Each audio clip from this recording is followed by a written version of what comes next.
시편 44편 1절에서 8절입니다. 하나님이여, 주께서 우리 열조의 날 곧 옛날에 행하신 일을 저희가 우리에게 이름해 우리 귀로 들었나이다. 주께서 주의 손으로 열방을 쫓으시고 열조를 심으시며 주께서 민족들은 괴롭게 하시고 열조는 번성케 하셨나이다. 저희가 자기 칼로 땅을 얻어 차지함이 아니요 저희 팔이 저희를 구원함도 아니라 오직 주의 오른손과 팔과 얼굴의 빛으로 하셨으니 주께서 저희를 기뻐하신 영구니이다. 하나님이여, 주는 나의 왕이시니 야곱에게 구원을 베푸소서. 우리가 주를 의지하여 우리 대적을 누르고 우리를 치려 일어나는 자를 주의 이름으로 밟으리이다.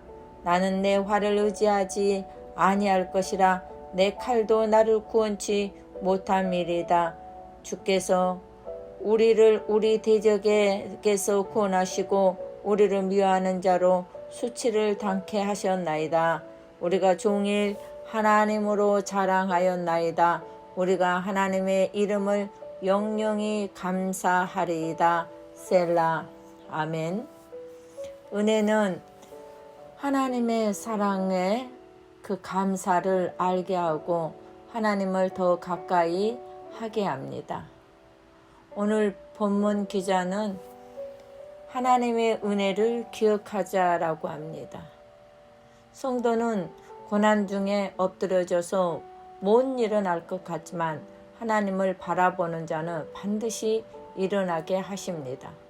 그러므로 1절로 3절에 보면은 주의 손으로 이스라엘을 구원하신 하나님은 놀라우신 하나님이었음을 간증하고 있습니다. 출애굽할 때 이스라엘 백성들은 10가지의 제왕을 통해서 예굽의 어떤 우상의 신들도 여호와 신 앞에서는 허상이었던 것을 자세하게 보여주셨습니다. 그 현장에 똑똑히 있었던 이스라엘 백성들에게는 하나님이 저들의 왕이 되어 주셨었습니다. 보이는 바로 왕이 무섭고 그의 눈을 피할 수가 없었지만 그 위에 통치하시는 하나님을 저들은 만난 것입니다. 그 하나님은 시퍼런 홍해를 가르시고 애굽의 군대의 모든 사람들을 바다에 수장을 시켜 전멸하셨고 또 반석에서 생수를 내시고 만나와 메추라기를 먹이신 하나님은 그 광야에서 이스라엘을 지키시고 보호하여 주셨습니다. 그래서 신명기 6장 12절에는 너는 조심하여 너를 애굽 땅 종되었던 집에서 인도하여 내신 여호와를 잊지 말고, 이렇게 말할 수 없는 하나님의 그 은혜를 잊지 말라고 했습니다. 우리 인간은 망각의 동물이어서 그렇게 많은 은혜와 체험을 가졌어도 첫사랑을 잃어버리고 은혜를 저버리고 이 세상에 빠져서 또는 보이는 것 때문에, 문제 때문에 억눌려 있을 때가 많이 있습니다. 그러나 하나님께서는 당신의 백성을 보호하시고 사랑을 베푸셨는데 물이 침몰하지도 못하게 하셨고 불이 태우지 못하게 하신 하나님이십니다. 두 번째로 우리는 주권자 하나님의 통치를 기억해야 합니다. 은혜를 기억하고 있는 성도는 반드시 하나님이 어떤 분인가를 알고 있습니다.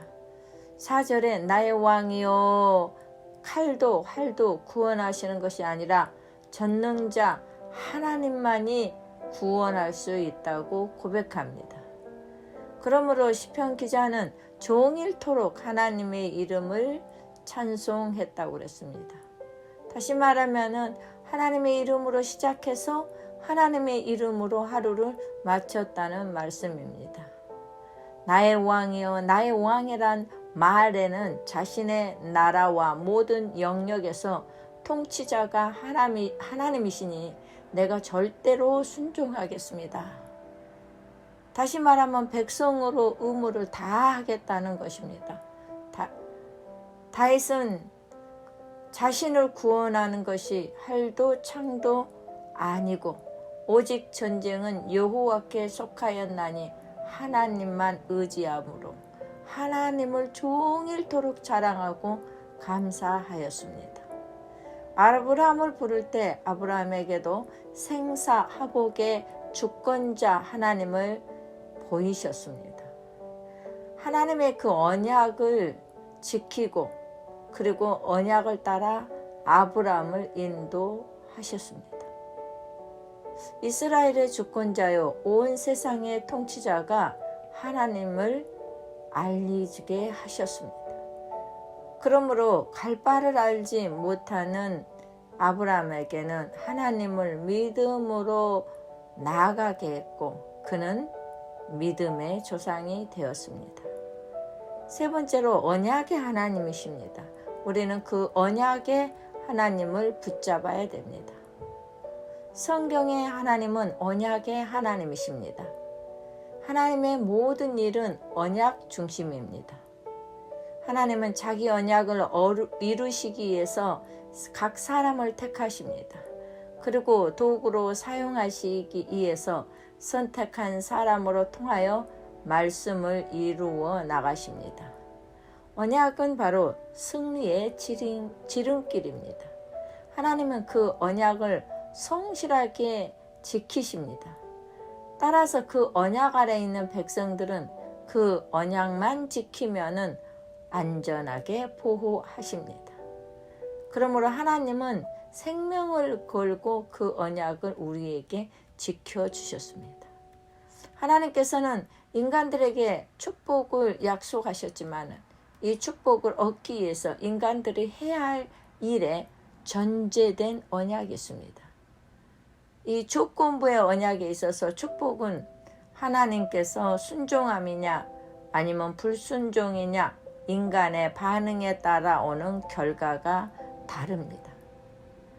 언약대로 예수님은 육신의 모습으로 이 땅에 오셨습니다. 말씀 아래 사는 자는 늘 마음이 하나님께로 향해 있어야 합니다. 또한 하나님은 우리를 눈동자처럼 지키신다고 말씀하셨습니다. 졸지도 주무시지도 아니하시고 하나님께서는 계속적으로 우리를 지켜주십니다. 우리를 사랑하고 자랑하고 또 우리는 그 하나님을 감사하고 영광을 올리게 되어 있습니다. 고난을 이기게 하는 지름길. 그러나 이 사람들은 언약을 모르고 맹목적으로 지킨다면은 기복 규령의 신을 찾아가는 것처럼 살게 되지만 언약을 붙잡는 자는 말씀을 붙잡고 하나님의 말씀이 나를 통하여 이루어지게 살기 때문에 하나님의 뜻이 이루어집니다. 요한복음 15장 5절에 보면 나는 포도나무요 너희는 가지니 저가 내 안에 내가 저 안에 있으면 이 사람은 과실을 많이 맺나니 나를 떠나서는 너희가 아무것도 할 수 없음이라고 했습니다. 말씀을 붙잡는 자는 그의 삶은 하나님이 끝까지 책임져 주십니다. 기도하시겠습니다. 은혜로우신 우리 아버지 하나님, 하나님의 무한한 능력과 사랑을 생생하게 기억하며 감사합니다. 전에도 그랬고 지금도 그러하시고 미래에도 똑같이 역사하실 하나님을 믿고 의지합니다. 우리에게 행하신 수많은 은혜로운 간증을 다 기억나게 하시고 지금 당하고 있는 모든 문제 앞에 하나님의 언약의 말씀을 붙잡고 주를 의지하며 따라가게 하여 주시옵소서. 사람이 만든 학문도 지식도 그 어떤 성인의 언약도 하나님의 말씀의 언약에는 비교할 수가 없습니다.